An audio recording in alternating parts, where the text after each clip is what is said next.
Hello, everyone. Welcome to Being Patient Perspectives. I'm Deborah Kan, founder of Being Patient. Today, we have with us Deborah and Chris Tann. Chris was diagnosed with frontotemporal lobe dementia, and they're joining us to talk about their experience with dementia. So we welcome them and thank you both so much for joining us. Yes. Yes. So, Chris, tell me first, can you tell me first about when you were diagnosed with FTD? I was diagnosed in 2019 with FTD. That's when it first, we got our understanding of it, and that's what I've had. So, Can you tell me about what were some of the earlier signs that before you had diagnosis, that, what you were experiencing before you went to the doctors? okay, me personally now, I didn't experience anything, actually. It was business as usual for me. I was doing everything that I normally do, wasn't hurting anybody, wasn't forgetting anything to my knowledge. I wasn't. Until my wife brought it to my attention. So to me, it was business as usual. I was working, no problems at the job, so everything was going okay. At least I thought anyway. And that's such an important thing to say because oftentimes it is the spouse or partner who picks up on things that aren't completely normal or changes. Deborah, what were you seeing in Chris that was out of the ordinary? Yeah, yeah. And also, Chris has a diagnosis of behavioral variant FTD. So, what I was noticing was a lot of behavioral changes. It was the type of situation by which I would look at him and say, well, that's the same guy that I married 25 at that point, 25 years prior. But behavioral things had changed in a significant way. Well, at least to bring me pause to pay closer attention. And Chris just said something that was very poignant that I want to emphasize.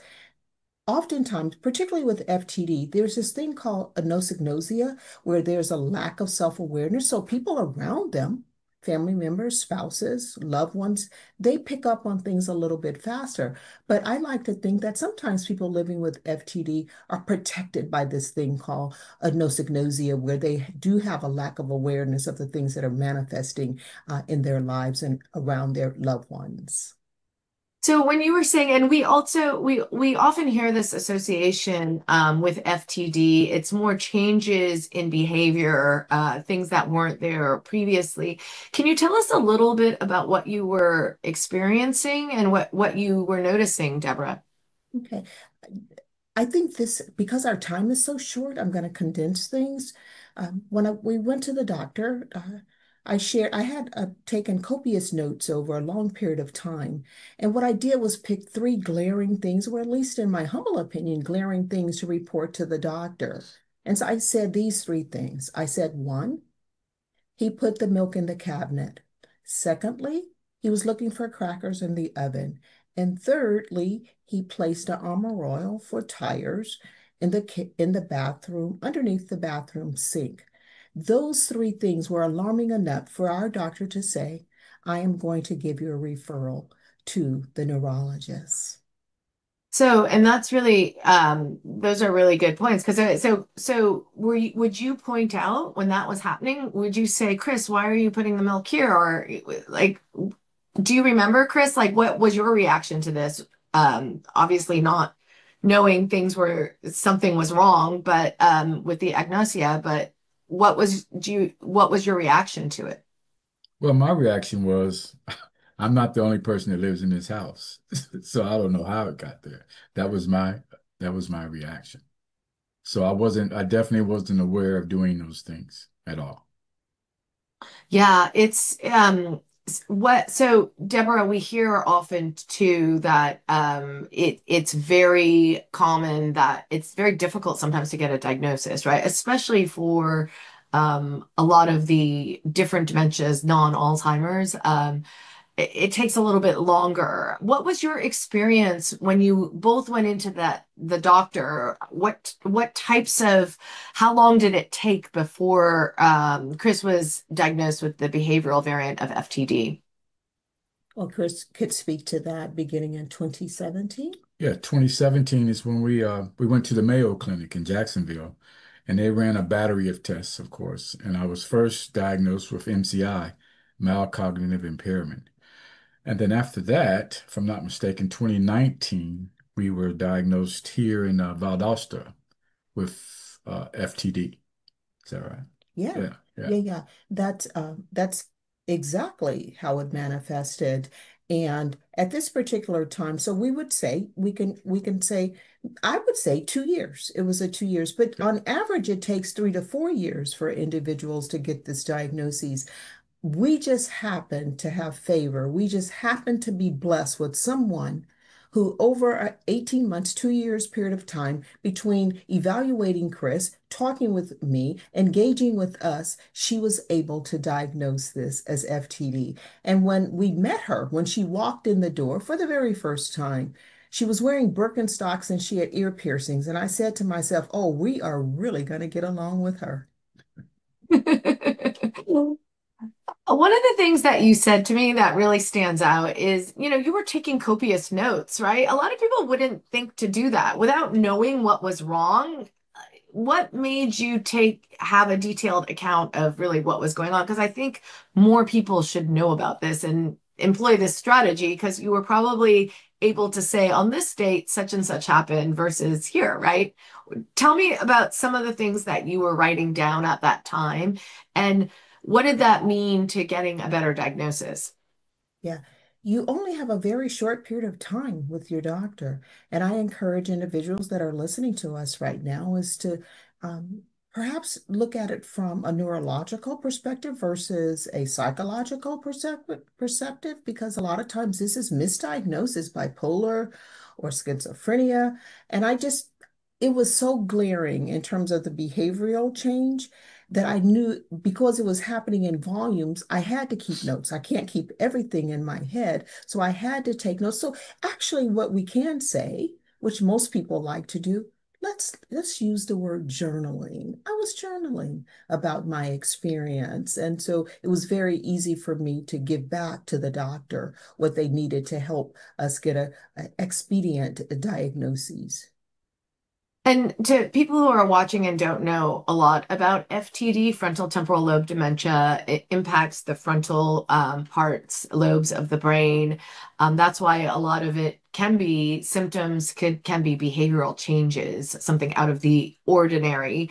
But when you say that Chris has a diagnosis of behavioral FTD, what does that mean versus on the spectrum of FTD diagnosis? Typically speaking, one is going to have either behavioral variant or language variant. Bruce Willis, as we know, the celebrity, is experiencing language in terms of words, putting things together again, sentence-wise, being able to act because you must use words. So that's one variant. And then there the other variant, these are the most common two, I should say, is behavioral, where you see behavioral changes. They look just the same, but they're acting totally different. And if you've been married 10, 15, 25, 30 years, you know your loved one, you know your spouse. And so you get easily identified when things are totally different. Case in point, I remember one early morning, 2 or 3 o'clock in the morning, I was in the living room and I was just weeping. I was just sad. And I remember Chris came into the living room and he said, "Why are you crying?" And I said, "I am hurting." And he looked at me and he was sitting afar. I was sitting in one place and he was sitting afar. And that was a cue right there. And he sat there for a couple of minutes and then he said, "Okay, I'm going back to bed." Empathy typically leaves first with FTD. Most times, everybody is different, every story is different. And that was the total antithesis of my husband. He would have been the kind that would have sat next to me, embraced me, stayed up with me, encouraged me along the way. So what the point that I'm trying to make is not to say uh, that this is either bad or indifferent. What I'm trying to say, you will know the difference if you're paying attention. And that's such an important point, and we hear that too. Trust your instincts, right? If you know, don't deny, trust your instincts to pursue, like explore what may be wrong. Chris, do you have FTD in your family? Do you know if there's any genetic link? Is that a possibility? As far as FTD, to my knowledge, no. So, did you have dementia in your family? I mean, I tell me a little bit about that diagnosis and really how you felt. Did you know much about dementia? I mean, oftentimes people don't know until they're faced, certainly with my mom's diagnosis of Alzheimer's, I didn't know a lot about Alzheimer's until she got a diagnosis. Was that similar for you with FTD? Yes, actually, I didn't know anything at all about dementia. It was like a foreign language to me, basically speaking. And so it was a shock. And it was even more of a shock when the doctor said there's no cure for it and there's nothing else he can do. So that was also a shock. And to that point, I say, but God. So as far as my family with dementia, I think one of my aunts had dementia, if I'm not mistaken. I don't know which one she had, but other than that, no. And we taken tests, and I don't have what is it, the biomarkers? Jeanette, J Go ahead. You don't the, have the genetic markers No. um, for FTD, yeah, because there are different ones. And actually, a lot of the research today is looking, especially for FTD, at one specific variant. I think it's G, it begins with a G, and I can't remember exactly. GN something. And they're looking at genetic modification, but not obviously every case of FTD is has a genetic link. In fact, I think most don't, if I'm correct. Yeah. So tell me a little bit about that time once you got the diagnosis. Tell me about really what you did, how you felt, and really what you're doing today. Well, when I first got it, of course, I felt I can't really describe the word, but it wasn't a good feeling until, like I said, my faith increased, and that really helped me along the way. But most of all, it's my wife. I must say that the way that she stepped in and got things in order for me. So my journey is a lot easier, a lot better than most people's journeys. You I still, like I said, I was still working. I was still doing everything that I normally did before I knew of the diagnosis. There were some memory lapses or losses sometime, I must say to that, and it was, but nothing real serious. And for me, I had to adapt on this journey with dementia. I had to start putting things in place where I know that they would be there unless my wife moved it or something. But speaking like car keys and things of this nature. But so from here on out, to me, it's about adapting, adjusting, adapting, and preparing myself. If I progress further and it gets worse, it is no problem with me to quit driving, none whatsoever, or quit doing anything that's going to cause harm to me or anybody else. I really love your attitude. And I know you were a US veteran. What was you talk about your job. What were you doing at that time around diagnosis? What was your profession? Oh no, I was working at the commissary in military on military base. I was a contract monitor, so like QAE work. So I was doing that then. And it was, it dealt a lot with numbers and reports and all these type of things, but really kept my brain triggering and triggering. So it was good that I was doing things of this nature, you know, to keep things going the way that I would like for them to go. Did you notice though that there was any changes in terms of what you could do or attention or anything like that in terms of work performance? Actually, I didn't. I didn't. I didn't personally know. And I told my boss, I said, if you see me doing anything different, I did let her know that I was diagnosed with dementia. And if you see me doing anything different, please let me know. And she said she would, of course. But out of all the years that I was diagnosed up until now, which I'm getting ready to retire, I received outstanding performances every year. So that was a good tail sign for me. And that's amazing too, because we don't usually hear that in terms of when people get a diagnosis, they feel like they should quit, right? Or that's the, and we hear that over and over again. And I love how you were very forthcoming about your diagnosis and you were still able to do that. And you asked, your boss to say, tell me if you notice a slip in performance.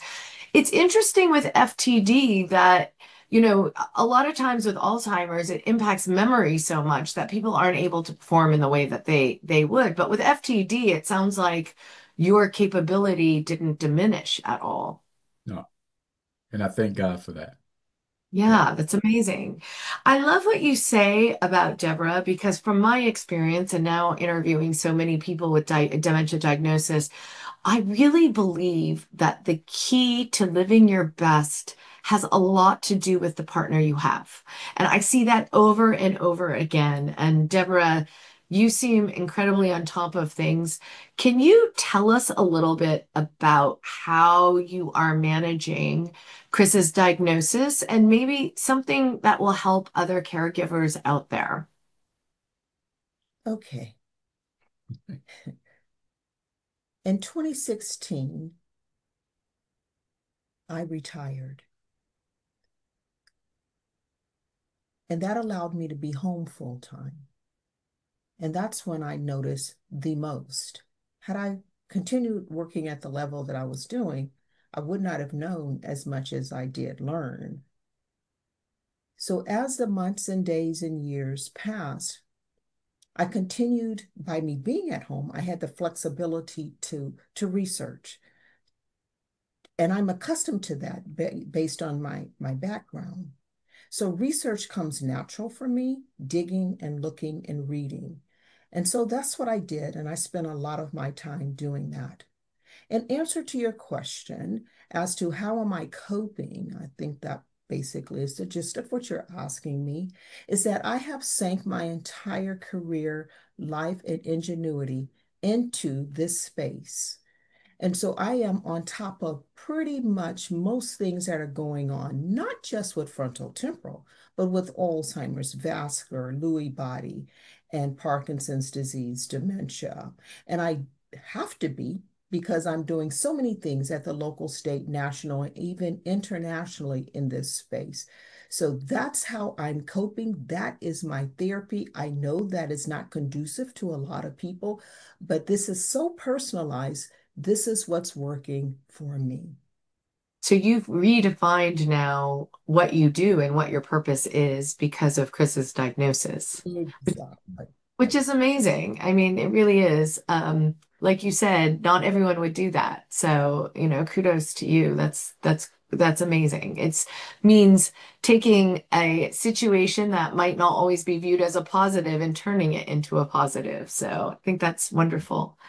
So tell me a little bit, Chris. I know that you are involved in a clinical trial currently. Is that correct? Are you enrolled in a study? Yes, that is correct. At the University of Vanderbilt, a non-invasion clinical trial, which well, I think we both enjoy going up there once a year, but it's been very good. Waiting for the results, to see how things go or went, I should say. We're in our last year, and then we'll see what happens after that. But it's What you is know, the study in particular, but specifically? maybe. It's a Yeah. qualitative study, so it's specifically observational. Um, it gives Chris a lot of autonomy as to what he will and would not do as a participant in the study. And again, it's 5 years. So they're looking, this is longitudinal. So they're looking at it to see what is going on behaviorally. And like Chris said, it is non-invasive, although he has the option, if he desires, to have a lumbar puncture if he likes. And I like the idea that the study again affords flexibility in terms of how he's going to participate. And they do, uh, I like the end result of the data that's produced, and certainly it Mm. typically will be awarded in some journal, some JAMA, some publication, and that's the good thing. And Chris and I always say that Mhm. these studies, clinical research is quintessential, and we tout them all the time because we know how significant they are. So our bottom line is this: yes, we are participating, and yes, we are strong proponents for clinical research because if it doesn't serve us, it's going to serve many, many others. And so we're excited about the idea of contributing to the space in this manner. Yeah, it's so badly needed. And I mean, I think for other people to hear of your experience too is also so important, in terms of research participation. Now, I know you both are parents and grandparents. Tell me a little bit about communicating to the family and how did you address the topic of Chris's diagnosis? Like, what did you say to the kids, the grandkids? Tell me a little bit about that. Well, what I remember, we just had a little conversation with them, each one of them, and told them what I was diagnosed with. And their response was, well, if there's anything that we can do, anything, let us know. You can come and live with us or whatever it is. And it's been like that ever since. And I mean, it was just great. It was just great. No pressure whatsoever. Nobody running around crying and what's going to happen or nothing like that. Everything was positive, and I appreciate that. I really did. Yeah, it's a supportive family is everything, right? With Yes. living with a diagnosis. Deborah, tell me a little bit. Are you noticing changes in Chris? Or how would you describe his condition today? Yeah, there has been some progression, yes. I'm glad that he's retired, yes. Um, And of course, typically what happens is what you see at home is what will usually be yielded when you go to your doctor's appointment. The doctor will find that as well based on what he does and how he engages with Chris. So yes, there has been some Mm. progression, and that doesn't startle me, and I doubt if it startles Chris. Yeah. So whatever you're given, whatever you're told, you typically will know ahead of that time because I live with Chris. And so I'm going to experience it first. And so what I do is just kind of wait till we go to the doctor's office and see what they say. And usually it's the same. It's in conjunction. We are seeing things through the same lens, if you will. So yeah, and you just kind of keep it moving. I don't, and I don't think Chris either. We spend our time with the glass half empty. We're always looking at the glass half full. That's I think, so, go I ahead. go, well, I think it's great that the doctor, because I ask him every time that I visit him, how much have I progressed or have I progressed? And he told me, I think the last time he said, yes, there has been some minor progression. And to me, that is good to know. For me, it is because I can kind of, just picture myself, so to speak. What is he seeing that I'm not seeing, maybe? But since he's telling me that, then I'm focusing now on some of the things that may be happening that I need to be aware of. And so when it comes down to it where there's a lot of progression, I say, okay, well, it's time for me to make some changes, give up some things. So I like being aware of things in advance. That's a really good strategy too, and an argument for why. Can you tell me a little bit in more detail? What is that like today? Like, are there things that you have to modify, or what areas are you paying more attention to than maybe you did in the past? Well, I think it's been pretty steady as far as memory wise. Like I go back to the bedroom and I forget why I went back to the bedroom. But I laugh and come back to the kids and say, well, I'll remember it later. And it always comes back so far. I remember what I went back there for. So basically, that's what I'm really seeing now on a day-to-day basis. Not as much, I wouldn't say every day, but that's what normally happens that I'm seeing now. So, okay, before we go, leave me with I want to talk a little bit about your faith because you mentioned it before. So, can you tell me the role of what faith has played in terms of, living your best with a diagnosis? Oh, everything to me, everything.